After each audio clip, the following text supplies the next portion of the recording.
और PM news network में दोस्तों आपका स्वागत है। मैं हूं आपके साथ राशिद जहीर। बिहार में तेजस्वी यादव अपना उग्र रूप दिखा रहे हैं और दिल्ली में राहुल गांधी खुलेआम। मैं अगर आपसे कहूं कि धमकियों का दौर चल रहा है तो यह गलत नहीं होगा। बिहार के चुनाव का बायकॉट करने की बात तो परसों से ही राष्ट्रीय जनता दल की तरफ से पत्रकार लिख रहे थे, लेकिन अब की बार तेजस्वी यादव ने इस बारे में खुला इशारा दिया।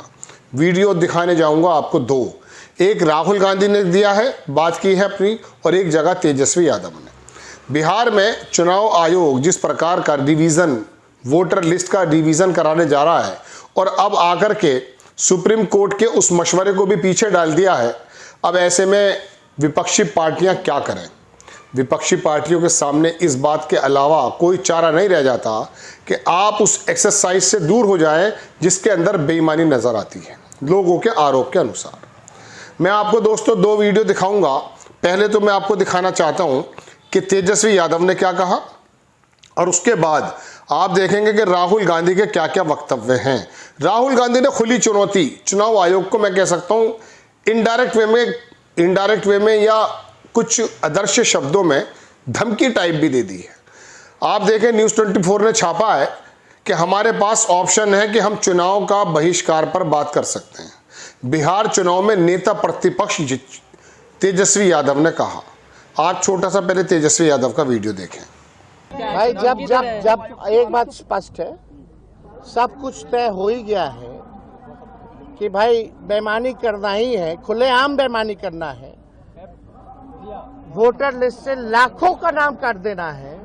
और यही लाखों वोटर जो थे मोदी जी को वोट दिया, कई सरकारें चुनी, तब ठीक था। अब ये अचानक से गड़बड़ कहां से हो गया? यही तो सवाल पूछा जा रहा है। यानी सरकार के लोग आज खुद ही कह रहे थे कि भाई हम फर्जी चुन करके आए हैं और फिर से फर्जी चुन करके आएंगे। तो जब बेईमानी करना है तो हम लोग इस पे विचार कर सकते हैं बॉयकॉट करने का। दूसरी पार्टियों से भी आप बात कीजिएगा, दूसरे नेताओं से। हम सब दल के लोगों से बात करेंगे। महागठबंधन चुनाव का क्या मतलब रहेगा जब लोकतंत्र में जनता ही वोट नहीं देगी? चंडीगढ़ जैसा तुम लोग काम करोगे तो क्या मतलब रह जाएगा? तो हम लोग इस पे गंभीर होकर के चुनाव बहिष्कार पर चर्चा हम लोग कर सकते हैं। ये विकल्प हमारे पास खुला है। सुप्रीम कोर्ट में सुनवाई है तो होगा तो उसमें भी हम लोग पक्ष रखेंगे। सुप्रीम कोर्ट ने फटकार लगाया, इसके बारे में तो नहीं कहा। सुप्रीम कोर्ट ने आधार का सलाह दिया, इसके बारे में सरकार में विजय चौधरी वगैरह क्यों नहीं बोले कुछ? क्योंकि छुपाना है, बचाना है चुनाव आयोग को। मिले हुए लोग हैं ये लोग। Thank you. और अभी असली खेला तो 1 अगस्त के बाद ये लोग करेंगे। क्या बोलते हो, ARO जो ERO जो होते हैं, ERO जो है, असली खेला तो 1 अगस्त के बाद होना है। अभी तो बिना डॉक्यूमेंट के लोग अपने साइन करके अपने भर के अपलोड कर लिया, ठप्पी मार के। अभी 1 अगस्त के बाद असली चुनाव आयोग खेला खेलने जा रही है। हम लोगों की नजर है और हम लोगों के पास खुला विकल्प है। बेईमानी करना है, लोकतंत्र को तुम खत्म कर रहे हो, जनता का, गरीब का अधिकार छीन रहे हो, उसका अस्तित्व मिटा रहे हो, तो चुनाव का क्या मतलब है? ऐसे एक्सटेंशन दे दीजिए सरकार को। ये वीडियो आपने देख लिया दोस्तों। इसके अंदर तेजस्वी यादव की कुंठा क्या है? दरअसल ये जो रोजाना नए एक ऐसे शगुफे छोड़ दिए जाते हैं, ये वोटर गलत हैं, ये वोटर सही हैं, ये मर चुके हैं, ये जिंदा हैं, ये नए हैं, ये पुराने हैं। तो अभी जुम्मा 8 दिन पहले मोदी जी जो प्रधानमंत्री बने बैठे हैं, इस बिहार के दम पर ही बने बैठे हैं। उसी बिहार के वोट पर के दम पर बने बैठे हैं जिनको ये म्यांमार का या बांग्लादेश का या नेपाल का बता रहे हैं। 50-52 लाख का एक नया टारगेट फिर दोबारा आ गया है, जिसके अंदर कह रहे हैं साहब 18 लाख तो यहाँ चले गए, इतने मर गए, उतने जिंदा हो गए। बात यह है कि अभी आपने लोकसभा के चुनाव में इसी वोटर लिस्ट के आधार पर प्रधानमंत्री को प्रधानमंत्री बनवाया। अब आके आपके नई बात आ गई। और दूसरी बात, मैं ये नहीं कह रहा हूं कि वोटर लिस्ट के अंदर रिफ्रेशमेंट ना हो, होना चाहिए, लेकिन चुनाव से ठीक पहले आपके दिमाग में कीड़ा आता है। खैर, ये तो आपने वीडियो देखा है तेजस्वी यादव का, जिसमें उन्होंने इशारा दिया कि वो किस प्रकार से इस एक्सरसाइज से अलग हो सकते हैं, यानी कि चुनाव प्रक्रिया से अलग होने की बात। ये कभी पाकिस्तान याद आ गया मुझे। वो जो इमरान खान की पार्टी थी, उसने भी इसी प्रकार से कभी जो है मैं कह सकता हूं कि बहिष्कार किया था। अब देखें राहुल गांधी ने इसको सोशल मीडिया पर डाला कि चुनाव आयोग गलतफहमी में ना रहे, वोट चोरी करने के आपके हथकंडों के 100% पुख्ता सबूत मेरे पास हैं, हम उन्हें सामने भी लाएंगे और आपके इस अंजाम से बच नहीं पाएंगे, आप इस अंजाम से बच नहीं पाएंगे। लोकतंत्र और संविधान को बर्बाद करने की कोशिश वाले बख्शे नहीं जाएंगे। छोटा सा वीडियो इनका भी देख लीजिए, ये भी अपनी बात कह रहे हैं। ठीक, देखिए ये बहुत सीरियस मैटर है। Election Commission is not functioning as the Election Commission of India. Today they made some statement. This is complete nonsense, right? The fact of the matter is that Election Commission is not doing its job.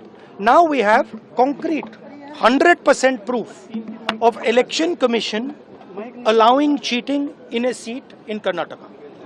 Not 90%. When we decide to show it to you, it is 100% proof. Okay? And we just looked at one constituency and we found this. And I'm absolutely convinced that constituency after constituency, this is the drama that is taking place. Okay? Thousands and thousands of new voters. New voters. How old are they? 50, 45, 60, 65. New voters. Thousands and thousands and thousands, one constituency. Karnataka की जिस Yes. constituency की आप And this is one thing, right? Voter deletion, voter addition, new voters who are 18, who are way above 18. So we have caught them. Okay, and I want to send a message to Election Commission. Yes, sir. If you think you're going to get away with this, if your officers think you're going to get away with this, you're mistaken. You're not going to get away with it. Because we are going to come. Rahul Gandhi का video आपने देखा, यह थोड़ा अंग्रेजी में भी था। बात यह है दोस्तों कि चुनाव आयोग इतनी ढिठाई पर क्यों उतरा हुआ है, क्या कौन सी उसको हरी झंडी मिली हुई है, कौन सी चीज़ को वो ये चाहता है कि उसके रास्ते में कोई अड़चन ना आए। बिहार एक ऐसी समाजवाद की धरती जहां से लोकतंत्र का मैं कह सकता हूं दोस्तों पौधा फल फूला है।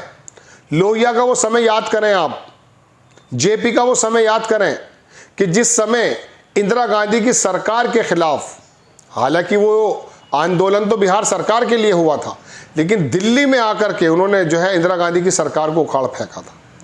और दोस्तों बात यह है कि बिहार के अंदर अभी तक भी, आज तक भी जब आप मेरी खबर सुन रहे हैं, भारतीय जनता पार्टी अपने वर्चस्व के साथ, अपने बहुमत के साथ बिहार पर राज नहीं कर पाई।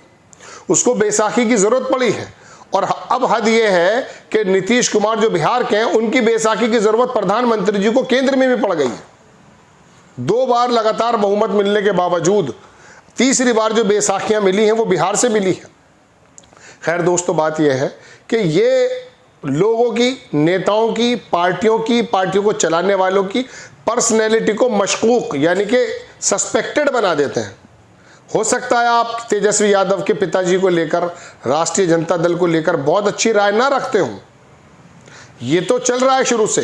भाई दिल्ली के अंदर 2 वर्ग हैं, एक केजरीवाल का वर्ग है जो थोड़ा गरीब, गुरबा, कमज़ोर व्यक्ति पसंद करते हैं, और एक थोड़ा सा धनाटे वर्ग है जिसको बीजेपी को पसंद करता है। बिहार के अंदर भी कमज़ोरों की लड़ाई है, ओबीसी की लड़ाई है, दलितों की लड़ाई है।